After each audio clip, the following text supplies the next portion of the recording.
My shots and composition used to suck and look so amateur. Not only did they just straight up not look good, but because I didn't have a set list of staple shots to lean on, I just used the shotgun approach and hoped that a couple of angles worked out. But when I learned these 6 shots that I'm about to share with you, not only did my shooting time drop from 3 hours to 1 hour, the shots themselves just took my videos to the next level. So to show you exactly what these 6 shots are, I'm actually about to head off to a shoot. I'm gonna take you guys with me so we can get a little bit more hands-on. Let's go.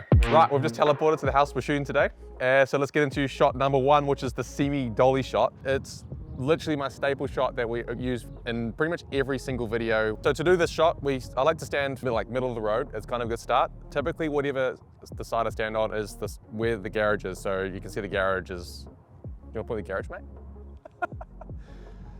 The garage is on the right, so we're gonna start on the right. But if the garage is on the left, we'll probably start on the left because we don't want the garage to be the focal point. We want it just to be there.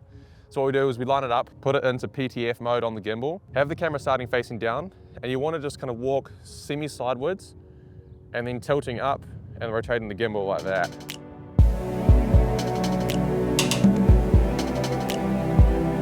Shot number 2 is the side push or tight side push. This is one of the clips I use a lot in the intro to our videos, but it's also a really nice complementary shot to another wide shot of the same space. This shot is like unbelievably easy to pull off as long as you just walk straight in the same line as the house or as the surface that you're running against. So to pull off a tight wide shot, it's honestly easy. You crank it up to anywhere between 24 to 35 mil on the lens. You get nice and close up to the front of the house and you turn side on, and then I just literally walk straight, nice and controlled, like that, and it just looks so good. Oh, hey, Campbell. Butter.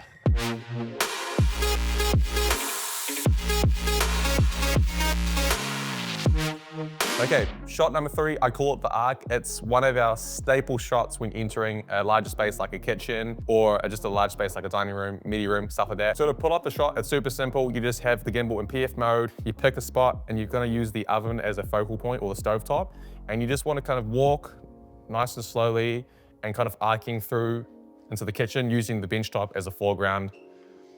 Just makes it look smooth. Now, you don't have to use this shot just in the kitchen. It can be done also when you're shooting dining room and living room. It's just a really nice shot to help show the viewer the layout of the house in context to where other things are.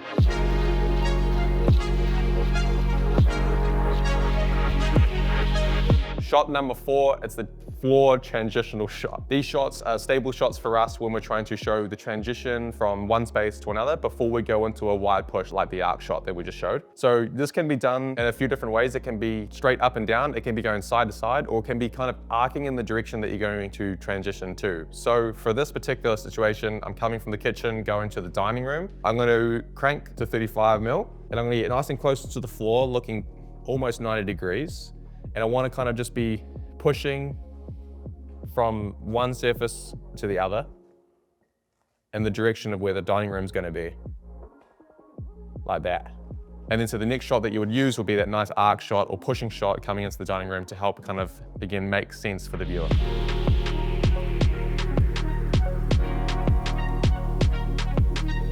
Cool, shot number 5 is just a classic wide straight push. We use these shots anytime we're trying to show the space in its entirety. So you want to try and go as wide as you can. So for us, we have 15 mil, but sometimes it can be too wide. So if you've got too much distraction on the left and the right, you can just push it up a little bit. But easy is literally locking out the gimbal, picking a straight line, and then you just push straight forward, nice and still, nice smooth gimbal walk, buttery smooth shot.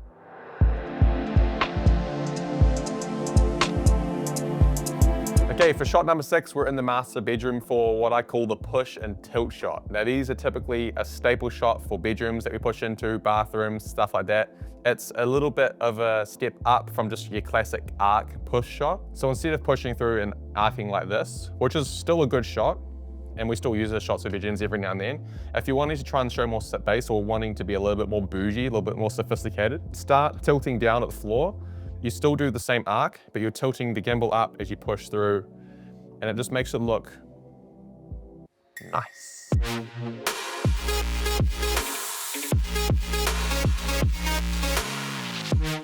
And just like that, we're back at the desk. I hope that these shots help give some inspiration on how to improve your shots and composition, because it did for me. Now, if you did like this different style of shooting where we went out and actually filmed stuff on the ground with actual houses, and you prefer a bit more of that hands-on style of content, please comment below more. It'll help me figure out if I need to make more of that or more of just talking facts at the desk. Now, if you want to know what kind of gear I was using in the shoot just before, or if you want to know what kind of gear you can get with your budget, this video up here will help you build your perfect gear list and set you up to succeed with your video business.